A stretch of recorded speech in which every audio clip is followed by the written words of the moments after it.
OK. Fait que je vais me débarrasser de l'éléphant dans la place. Ah, c'est ça? Address the elephant in the room. Je vais adresser l'éléphant dans la pièce. Je vais commencer à essayer de faire des vidéos en français. Pourquoi du comment? C'est que, écoute, moi, je parle en français, c'est ma langue native. Et puis, au début, je voulais faire du contenu en anglais parce que j'avais l'intention ou plutôt je pensais que j'aurais un peu plus de reach, que j'irais toucher un public plus vaste. Mais en même temps, quand tu n'as déjà pas de public, avoir un public plus vaste, ça ne sert pas à grand-chose. Donc là, je me suis dit, à la place, je vais changer de stratégie, puis je vais niche down, puis au lieu, je vais faire des vidéos en français. Que je me dis que je vais m'adresser à un marché qui est moins saturé au niveau du contenu que j'essaie de faire, qui est du contenu qui parle du fitness. Tu sais, j'essaie pas nécessairement de faire du contenu purement fitness, tu sais, genre je ne recorde pas mes sessions de gym, quoique peut-être qu'éventuellement je vais le faire, mais c'est parce qu'il y a déjà tellement de personnes qui font ça que j'essaie de me diversifier, tu sais. Puis,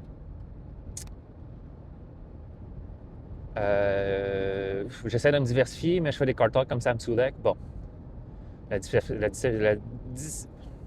diversification, je l'ai un peu dans le cul, tu sais. Fait que... mais si je fais des card talks à la Sam Sulek, en français québécois, que puis-je? Ben là, je pense que je viens niche down. Je viens m'adresser à une niche de Québécois, de Français, de France, de Belgique et tout. Fait que je pense qu'il y a quelque chose à faire avec ça. Fait que je vais essayer ça. Fait que principalement les car talks. Je vais peut-être faire encore des memes avec des captions en anglais ou peut-être que je vais faire les deux. Je suis pas encore 100% sûr de comment je vais faire ma transition. Mais pour l'instant, étant donné que les car talks, c'est mon contenu fort, je vais commencer par transitionner les car talks en français et voir comment ça va être. Je trouve que faire les car talks en français, non seulement ça va me permettre de réduire la grandeur de ma niche, de niche down, mais ça va aussi me permettre de m'exprimer un peu plus naturellement. Étant donné que le français, c'est ma langue native, c'est plus facile pour moi de penser en français. Quoique, je ne mentirais pas que des fois, je pense en anglais. Ça se peut que j'utilise beaucoup d'expressions anglaises, mais je vais généralement parler en français. Il n'y a pas de raison. Généralement, quand j'utilise une expression en anglais pour la dire en français ensuite, généralement, quand je parle d'une expression en anglais, je vais essayer de la répéter en français par la suite. Question d'être sûr que tout le monde a compris. Généralement, j'utilise des expressions, fait que ça devrait bien passer. Fait que, pour l'instant, c'est ça. Fait que, je sais que j'ai une couple de personnes qui me suivent et qui me connaissent. Bon, ceux-là parlaient très probablement anglais, là. Mais vous allez probablement mieux me comprendre. Je vais moins m'enfarger dans mes mots. Ça va peut-être un peu mieux m'éditer ça va peut-être m'aider un peu plus à éditer. Ou peut-être que ça va me compliquer la tâche, en fait. Mais ça, il faut que je le fasse pour le savoir. Fait que là, c'est la fin de l'année. Fait que la fin de l'année, le 1er janvier, ça vient avec des résolutions. Fait que toi, c'est quoi ta résolution? Parce que moi, je mettrais bien le gym, mais ça fait comme déjà 2 ans que je vais pas. Fait que... mais non. Personnellement, les résolutions, je préfère mieux ne pas en mettre. J'ai vu un pourcentage, là, pas long, là, peut-être la semaine passée, qui était assez élevé de personnes qui ne suivent pas leurs résolutions. Puis c'est exactement pour ça, j'y crois pas vraiment à ça, cette histoire de résolution-là. Parce que c'est facile de te mettre un goal ambitieux ou de te mettre une idée plus ou moins claire comme résolution parce que tu as une année pour le faire. Fait que tu peux bien beau dire ce que tu veux pendant que tu es chaud sous Saint-Bière à ton beau-frère Denis, puis dire que tu vas commencer à aller au gym ou tu vas commencer à investir ou tu vas commencer à mettre de l'argent de côté. C'est facile à dire au moment, à l'instant T, quand tu n'as pas de plan. T'sais. I'll figure it out. C'est pas de même que ça marche. Fait que si tu veux avoir une résolution, c'est correct. Tu peux en avoir une. Si pour toi les résolutions ça fonctionne, c'est cool. Ça te motive, écoute, you do you. Mais si tu veux, selon moi, mon two cents sur les résolutions, c'est que si tu veux vraiment avoir une résolution, c'est-à-dire que, OK, 1er janvier, je fais telle affaire, c'est de le prévoir à l'avance. De le prévoir à l'avance, puis de prévoir ton plan de match. Parce que si tu dis, bon, on va retourner au fitness parce que it's my thing, si tu reviens au fitness et tu dis, bon, moi, je veux maigrir. OK, cool. C'est une très bonne idée. Comment tu vas faire? Je vais aller au gym. OK, tu vas aller à quel gym? Tu vas y aller combien de fois? Tu sais, c'est comme, OK, le gym que tu vas choisir, est-ce que tu as un budget pour ton inscription? Tu sais, ça va te coûter un montant par mois ou par année. OK, là, tu vas aller au gym. Qu'est-ce que tu vas faire au gym? Tu vas t'entraîner. OK, cool. Tu vas faire quoi comme entraînement? C'est quoi ton split? Tu sais, t'as pas besoin d'overcompliquer les choses, tu sais. Je te dis pas de commencer à étudier c'est quoi le meilleur split entre un Arnold split, puis un push-pull leg, puis un upper-lower ou un full body, là. C'est juste d'avoir un plan de, OK, bon, ben lundi, je vais aller là, je vais faire telle affaire, puis mardi, je vais aller là, je vais faire telle affaire, puis mercredi, je vais aller là, je vais faire du cardio, puis tu sais. Parce que si t'as pas de plan de match, si t'as pas construit ton plan, tu vas avoir de la misère à le concrétiser. Fait que dans le fond, ta résolution du 1er janvier, c'est pas le 1er janvier que tu apprends. Il faut que tu y penses 1 ou 2 mois d'avance, au moins quelques semaines. Mettons, moi, présentement, si je peux qualifier ça de résolution, moi, le 1er, je commence le code. Peut-être pas nécessairement le 1er, mais la semaine après le 1er, le 1er, c'est quand c'est jeudi, fait que le lundi suivant, je commence mon code. Bon, mon plan alimentaire est fait, je sais ce que je vais manger, j'ai déjà commencé à transitionner certains éléments dans ma diète actuelle pour les remplacer par des éléments dans ma diète de code. J'ai déjà mon plan de code qui est figuré, je sais déjà que ça va me durer 24 semaines, je sais quel nombre de calories que je vais avoir dans quelle semaine, je sais que j'ai un objectif à perdre environ 30 livres, c'est comme, tout est dessiné, là. Tout est prêt, tout est prévu. Fait que si je placerais ça en résolution, ça, selon moi, c'est une bonne façon de faire ma résolution parce que je suis déjà prête. Fait que moi, à mon jour J, qui est le lundi suivant le 1er, ben je suis prêt à commencer, mon plan il est fait, puis c'est juste de flip the switch, puis OK, c'est bon, ça commence. Selon moi, c'est la même chose pour n'importe quelle résolution que tu vas avoir. On ne parle pas juste de résolution, on peut élargir ça. C'est pas nécessairement une résolution. Tu sais, ça peut être juste un projet que tu as, un projet qui te tient à cœur, que tu veux vraiment réaliser, puis tu veux vraiment te donner un coup de pied dans le cul pour vraiment le faire cette fois-là. Puis arrêter de juste fucking daydream about it, puis fucking le faire. Mais commence à le planifier. Commence à le actually planifier, genre les détails. Tu sais, on dit, oh, the details will come later. Les détails vont venir plus tard. Non, non, non. Pense aux détails là. Parce que c'est justement ces détails-là qui vont faire en sorte que tu n'iras pas de l'avant. Parce qu'aussitôt que tu vas devoir te poser une question, puis que tu n'auras pas réponse à cette question-là, tu viens t'ajouter une friction. Plus tu t'ajoutes de friction entre toi et l'objectif que tu veux faire, plus ça va être difficile, plus tu as de chances de lâcher. Mets les chances de ton côté. Pour ça, si tu n'es pas sûr, ou si tu veux pas, tu sais, si on retourne au fitness, tu sais, si tu n'es pas sûr ou que tu ne sais pas trop par où commencer, bien, demande à quelqu'un qui le sait déjà un peu comme moi, qui est déjà là-dedans depuis un certain temps. Généralement, tout le monde a une personne dans son entourage qui est de près ou de loin, pas nécessairement dans le fitness du point de vue musculation, mais qui vont être dans un certain sport et qui devraient avoir une bonne connaissance ou un minimum de connaissances sur l'alimentation, sur quoi faire pour commencer à perdre du gras. Puis sinon, ben, tu peux toujours te tourner vers de l'aide professionnelle, payer un coach ou quoi que ce soit. Ou, on est en 2025, bientôt 2026, look with fucking ChatGPT, bro. Check avec ChatGPT, check avec un AI, tu sais. Commence à... Pour ce genre de choses-là, tu sais, mon opinion sur l'AI, écoute, je pourrais faire une vidéo complète sur mon opinion sur l'AI. Je travaille en informatique depuis 7 ans, fait que j'ai des opinions quand même assez fortes sur ce qui est technologie. Mais en tant que tel, pour faire des meal plans ou pour discuter un peu diète et tout, ChatGPT, c'est suffisant. Genre, en vrai, il va te donner des réponses qui sont plus ou moins correctes. Même pas plus ou moins. En vrai, généralement, ça devrait être correct. Ça devrait être correct. Il va te donner une bonne baseline, il va te donner des bons guidelines que tu vas pouvoir suivre pour commencer ça. Puis si tu es là-dedans suffisamment, si justement tu accroches, selon moi, quand tu accroches à un sujet, quand tu accroches à une thématique, quand tu accroches à un nouveau sport, à un nouveau hobby, bien, tu vas t'intéresser à ça puis tu vas l'étudier. Fait que tu vas avoir ta première baseline, puis si tu commences à rentrer là-dedans, tu vas l'étudier, puis tu vas devenir meilleur, puis tu vas savoir quoi faire. Puis, tu sais, c'est quelque chose qui vient avec le temps, comme n'importe quoi.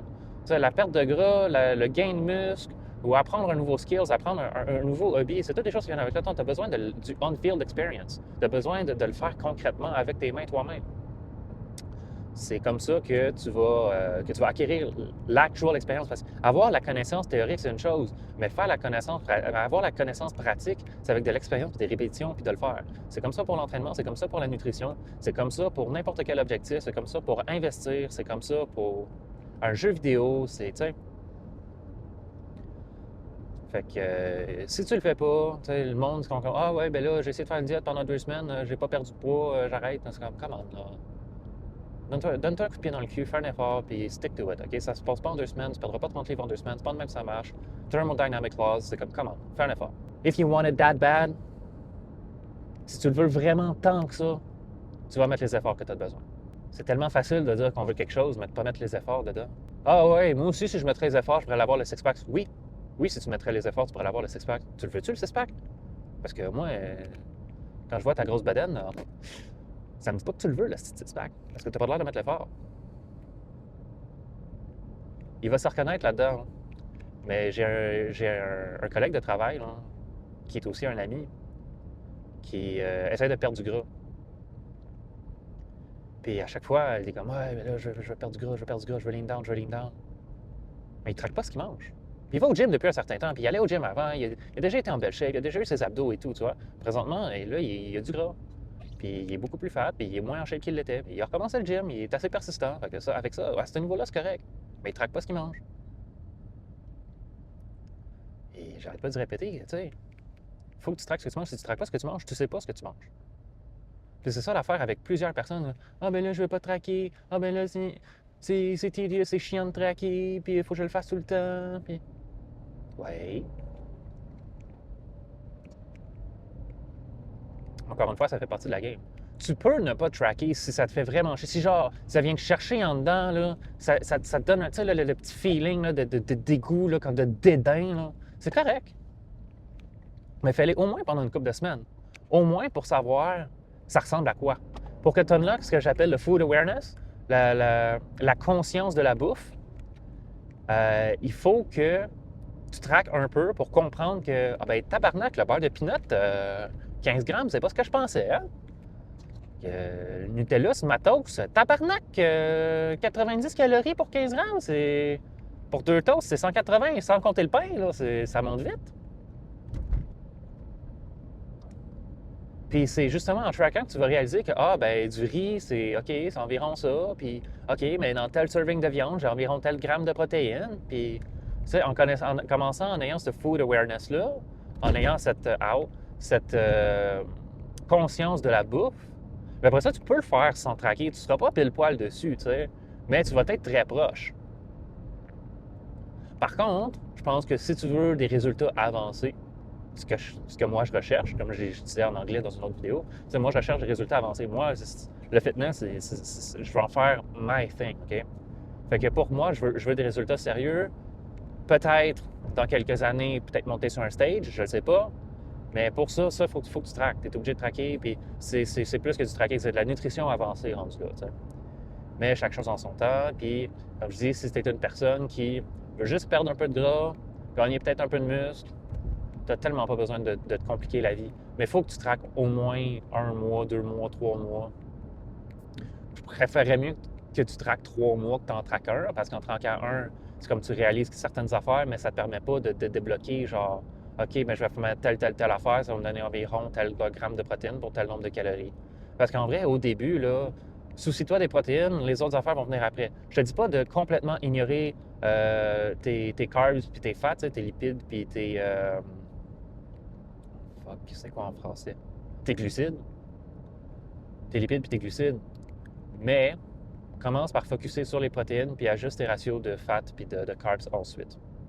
Aujourd'hui, je fais quelque chose d'assez particulier au gym.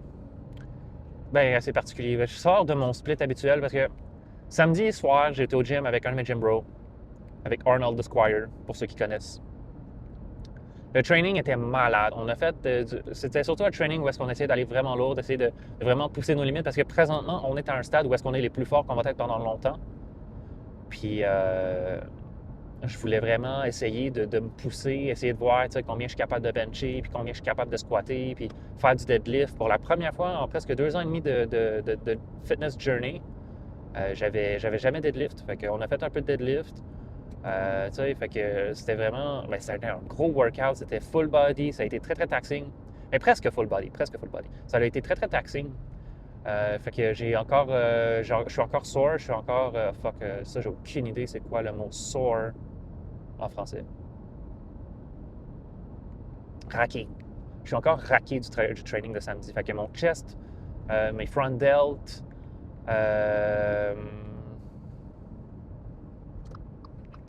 chest, front delt, back, legs, tout est sore encore. Mais on n'a pas fait de bras.